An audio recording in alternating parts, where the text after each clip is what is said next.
Welcome back to Squawk. I'm Bruce Whitfield. The Democratic Alliance has come out swinging following the announcement by Sanral that its e-toll project has won the 2013 Toll Excellence Awards. Now, the columnist Gus Silber described it as being giving an Oscar to an actor who hasn't yet acted in a movie. The DA Shadow Minister of Transport, Ollis, said the award is simply the means to dupe the public into thinking toll roads are a good thing. Ollis joins us on the line now just to take a look at what has actually cost to enter the award and win the award. Ollis, your thoughts on Sanral and the big award that exists for something it hasn't yet done?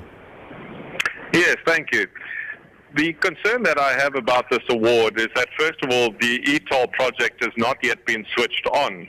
There's a tiny pilot project in the north of Pretoria, but basically the system is not operational. And the award has now been given under those circumstances. When we look at the organization that has given that award, Sanral has to pay up to 110,000 Rand to become a member of this exclusive club of e-toll practitioners who award each other these awards every year. The stated goal of this organization is to convince governments to invest more in e-tolling around the world. So it's really an exclusive little club promoting themselves by giving each other awards, and Sanral nominated themselves this year and then won this award. So really one has to consider this somewhat of a Mickey Mouse award. There we go. Ollis, thanks very much for joining us this evening on Squawk, the Mickey Mouse Award. That's a nice title for an award. I'm one of those very rare people that understands the need to toll the roads.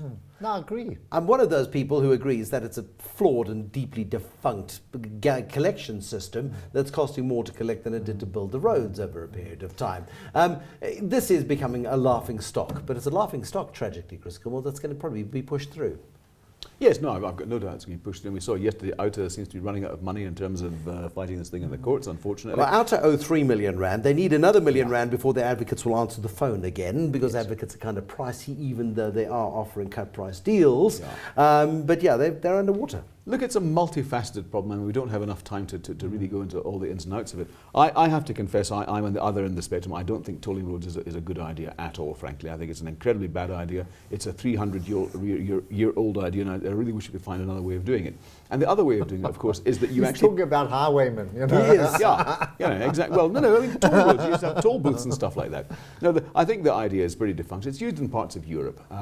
But in Scotland, they took all the tolls off the road some years ago. Because Scotsmen were making their own roads around the toll booths, probably. Yeah, there we go. Digging tunnels. They taught you how to skip them. Yeah. But even if you believe in the concept, why on earth didn't they just go the route of putting 9 cents, that's all we're talking about here, 9 cents on the fuel levy? We wouldn't have had all of this. They could have snuck it in under and now it's become an ego issue, and it's become a governance issue, because this is the South African public pushing back against government. Government is putting its heels on the ground and saying, we shall prove that we are in charge, and you shall learn who shall be in charge, and we're going to show you that we're in charge. It's become a big political issue, but unfortunately the reason they did that is they didn't want the Western Capers moaning at the Gautengers because they were paying for our toll roads. But I'm with you. Put a provincial fuel levy on stuff. I don't mind toll roads.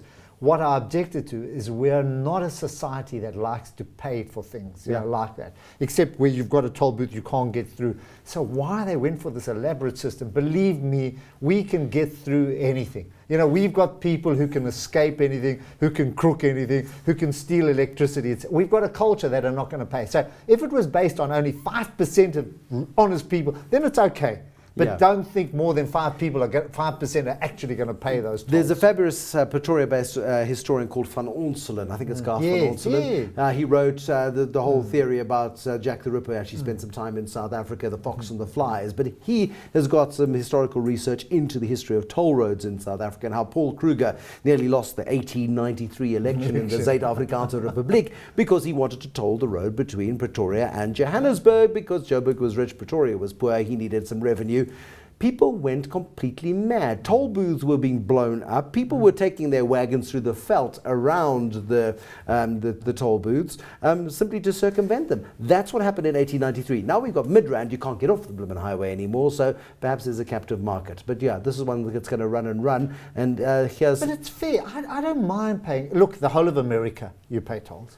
The whole of Europe, you pay Okay, tolls. but where does the American money for the toll, where do the toll fees go? Do they stay in the United States of America? Do they get reinvested in the roads? And do you have a good road network?